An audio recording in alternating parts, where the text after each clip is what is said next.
قضية السياسة ذاتها، يعني مفهوم السياسة ده شنو؟ أنا والله مهتم بالمستقبل، يعني مهتم بالشباب، رغم إنه ذاته زول في لحظة زي دي يقول مهتم بالمستقبل، ده معناته متفائل أكثر مما يجب. لكن إن شاء الله ربنا يكشف الغمة دي ويحصل النصر والبلد تستقر من ناحية أمنية ويكون في فرصة للبناء ونبني. عشان نبني لازم في مفاهيم أساسية الناس تفهمها. السياسة دي يا إخواننا ما فهلوة. في ناس غشوكم وغشونا زمان وقالوا لنا السياسة دي تزاكي وتكون ذكي وتكون خطير وتتلولو وتمشي يمين. الكلام ده نحن عشرات السنين عايشين عليه، انه كيف تخدع الناس، انه كيف زي ما قال مقداد تظهر للناس خلاف ما تبطن. والله ده جوهر العمل السياسي الان، سواء كان في السودان او في العالم بشكل عام. كان مش السودان، لان السودان ذاته هو متاثر بمفهوم السياسه بالاتجاهات اللادينيه دي، لكن على الاقل خلينا في السودان ده. السياسه ابدا ما كده. هيجوكم ناس يقول لكم بيتخذ موقف واضح وموقف قوي من مسألة معينة، ويقطع فيها ويقول هذا هو الحق والثاني الباطل، يقول لك لا الزول ما بيعرف سياسة. الزول ده يا اخي المفروض يكون شوية كده يخففها في مسائل أساسيات زي في الدين. لو ما أقيمتها أنت ما مسلم، وفي مسائل لو ما أقيمتها أنت مسلم لكن عاصي. وفي مسائل تانية تحتمل الاستغفار وتحتمل التجاوز من الله عز وجل إلى آخره. الدنيا ما كلها قضايا مايعة وقضايا براغماتية وانت بس تشوف الموقف كيف وتسعى للبحث عن المشتركات. الكلام ده شرك كبير مناسبة أخلاقيا انت بتفقد فيه نفسك. لو انت تنظيم بتفقد فيه هويتك ووجهتك. وعين الأحزاب اللي قدامك دي، عين الأحزاب اللي كانت بتتكلم عن الديمقراطية، ولما جات في الممارسة عشان تطبق على الأقل المبادئ الأولى كان مبدأ الأساس البراغماتية والتحالفات. تخيل الناس بيقولوا نحن عملنا الثورة على النظام الاستبدادي، يكون حليفنا الأساسي أوسخ حاجة أنتج النظام الاستبدادي. أنت بس تخيل شو بتوصلك الأمور دي وتوصلك وين. ده نموذج واضح بالنسبة لكم إنه كده أعمل فيها براغماتي، أعمل فيها بتقبل كل شيء من أجل المصلحة، وقول أنا ديمقراطي. شوف ربنا بوديك وين لما تشتغل أنت بس بمصالحك وتعمل السياسة عبارة عن كذب ونفاق ولولوة. وانت كده السياسة الخطير تمشي تتحالف مع ميليشيا بتاعت أسرة أسوأ ما أنتجوا النظام الاستبدادي اللي انت قلت قدت ثورة ضده.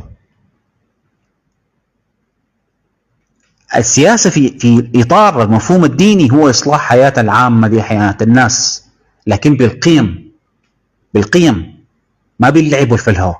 مش معناه انت يوم من الايام ما حتغلط، ممكن تغلط، ممكن تسوق شهواتك. اي زول فينا عنده طموح، منو ما عنده طموح؟ الطموح ذاته ما خطأ. اي واحد فينا كان قال لي اخي تعالى ابقى وزير ولا رئيس ونركبك اللاند كروزر دي وخلي قدامك تشريفه وكده، بيفكر على الاقل دقيقه دقيقتين 5 دقائق بيفكر، لان هي في حد ذاتها ما حاجه غلط.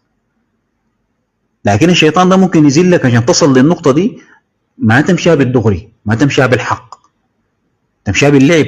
ومجتمعنا السوداني ده كونه انت تلعب وتنافق، المجتمع ذاته جزء كبير منه بيدفعك نحو هذا المسلك.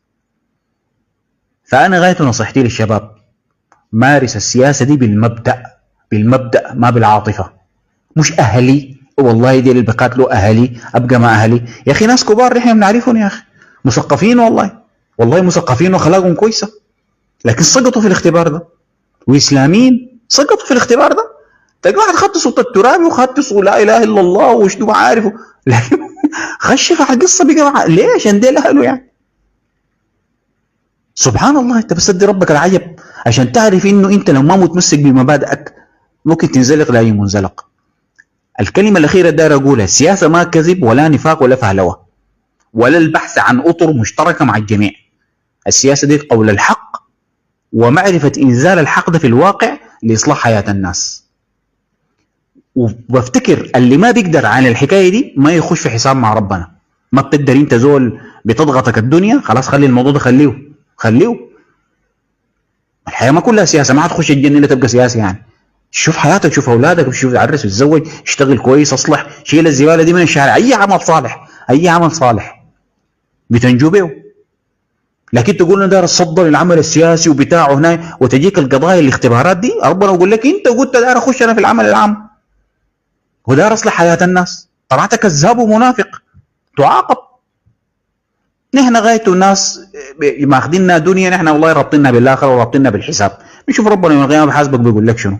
عندك كلام متين يا مولانا، ها امشي في دربك ده واقف قدام ربنا، ها وخليك ثابت وقول انا اتخذت الموقف الفلاني لكذا. لو انت كمان غافل ومفتكر ربنا ما حيسالك انت بعد ده تراجع مفهومك عن الحياه ذاتها، الدنيا دي ذاتها هي شنو. لو انت جاي سهله وما في اي سؤال، وده ما مواقف وقتيه يا اخي ومواقف لحظيه وكده، ربنا خدت رقيب وعتيد وتقول كلمه الحق وتكون زوج شجاع او ما تصدر المساله دي. دي نصيحتي يعني، وان شاء الله ربنا يفتح للسودان يعني مفاتيح الاستقرار والسلام والنصر، ويأمن البلد، ويدينا فرصة تانية.